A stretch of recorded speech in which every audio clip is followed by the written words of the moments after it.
Unlike regular events, traumatic events are unexpected and unpredictable, and they frequently pose a major threat to life, bodily harm, or even death in the worst-case scenario. These incidents will cause the person to suffer, either mentally or physically, beyond what they can bear. These encounters frequently leave them feeling overwhelmed and powerless. Traumatic experiences can be so severe that they cause the sufferer to lose their sense of safety in the world around them and replace it with a fear that a disaster will strike them at any moment. You might be asking what kinds of incidents could be considered traumatic. Hey, and welcome to another amazing video. What is trauma? How does one get out of it? And how does one realize that they are traumatized? Let's find out in today's video. But first, before we go on, a sub to the channel would be very appreciated. Comment, share the video with your friends, and don't forget to leave a thumbs up for the video. So let's get into it. So what exactly is trauma? So trauma is a person's emotional reaction to a distressing situation that only a few people can avoid having throughout their lives. Let's take a look at some examples that have caused trauma in the majority of the victims who have followed that sad path. Childhood parental loss, car accidents, physical abuse, sexual assault, military combat experiences, and the untimely loss of a loved one are all examples of prevalent origins of trauma. Now that we've learned what trauma is, what are the different types of traumas that a person or you may have experienced? Let's take a look at the top types of trauma. Number 1. Acute trauma. This kind of trauma happens when a person shows extreme distress in the immediate aftermath of a one-time occurrence with a quick reaction time. For example, a car accident, physical or sexual assault, or the unexpected death of a loved one. Number 2. Chronic trauma. It can result from repeated or extended damaging occurrences. It can arise as a result of prolonged bullying, neglect, emotional, physical, or sexual abuse, or domestic violence. Number 3. Complex trauma. This kind of trauma results from being exposed to recurrent or many traumatic incidents from which there is no way out. A hallmark of the experience is a feeling of being trapped. It, like other forms of trauma, can erode one's feeling of security in the world and lead to hypervigilance, or the constant and exhausting monitoring of one's surroundings for signs of danger. 4. Secondary or vicarious trauma. It can strike persons in professions that are called on to respond to injury and mayhem, such as physicians, first responders, and law enforcement, as a result of exposure to other people's suffering.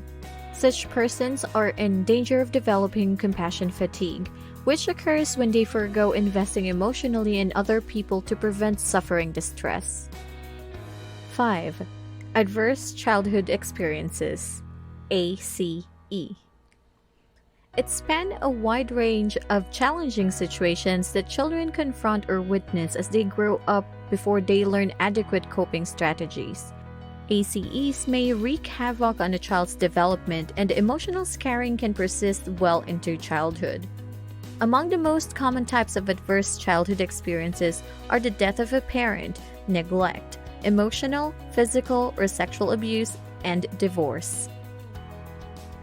What impacts have you noticed as a result of the many types of traumas that people have experienced? We don't expect any positive effects, but what are the effects that a traumatized person will experience? Distressing experiences trigger the amygdala, a brain region responsible for threat detection. To prepare for defense, it sends out an alarm to multiple body systems. The sympathetic nervous system kicks in, triggering the production of adrenaline and noradrenaline as well as stress hormones to prepare the body for a fight, flight, or freeze reaction. Fear, anxiety, shock, and anger or aggression are all common reactions to trauma in the short term.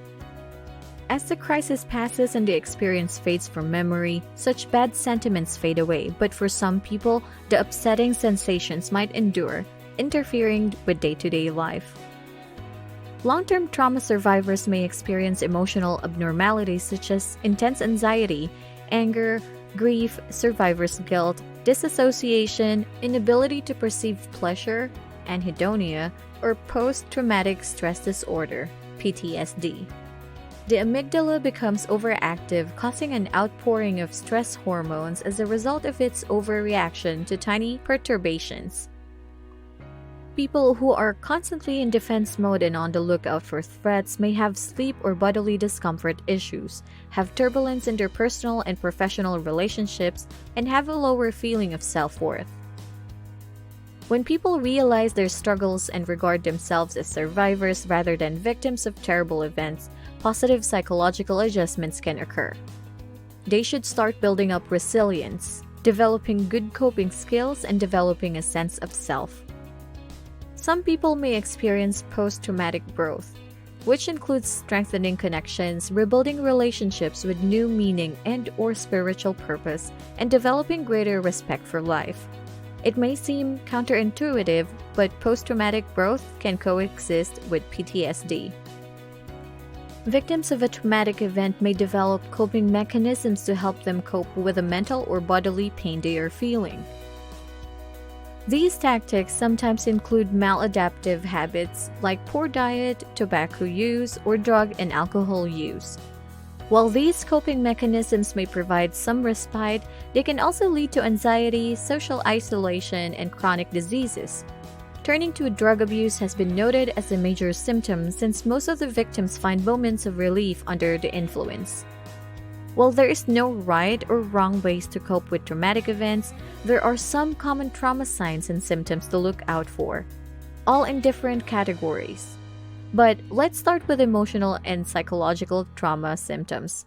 They include confusion and difficulty staying on task, denial or shock, anger, irritability, and difficulty regulating mood, fear and anxiety, feelings of sadness or hopelessness, feeling withdrawn and disconnected from people and everyday life. Trauma doesn't only affect our mental health but can also disrupt our physical health.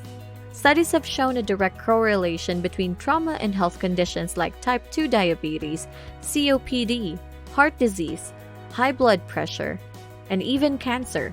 It's not surprising then that many trauma traits are physical.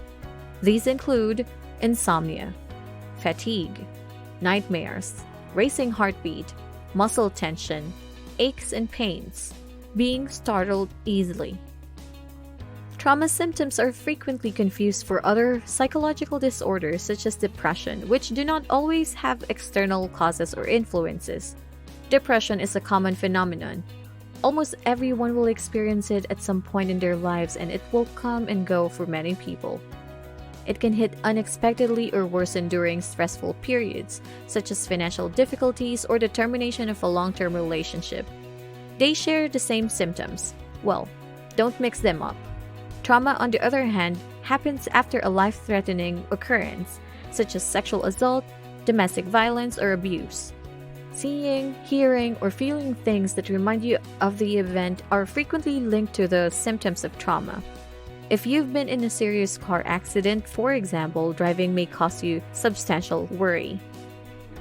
Whatever form of trauma a person has gone through, it has an impact on their relationships. It can be seen in interpersonal reactions, community relationships, and delivery systems that meet people's health and social needs. A traumatized person may feel frightened, betrayed, and/or have difficulties trusting others.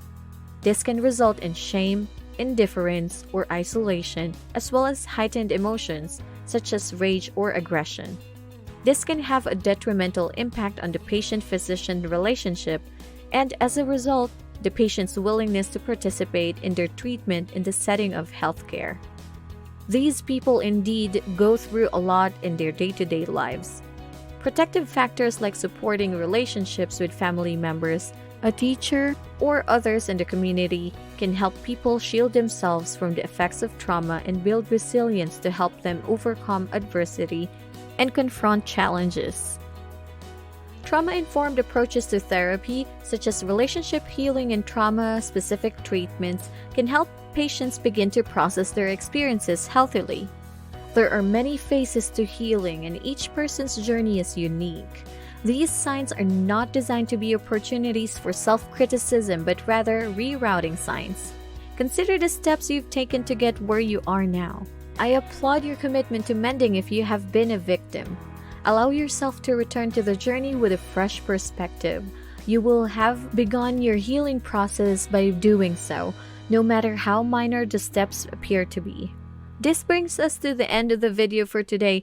Please let me know if it was helpful to you or anyone you know who was going through a traumatic experience. Comment below, let's engage. Remember to subscribe and switch on post notifications if you haven't already. Like, comment on, and share this video with your friends. You might be able to save a neighbor from this invisible monster. Goodbye friends, see you in the next video!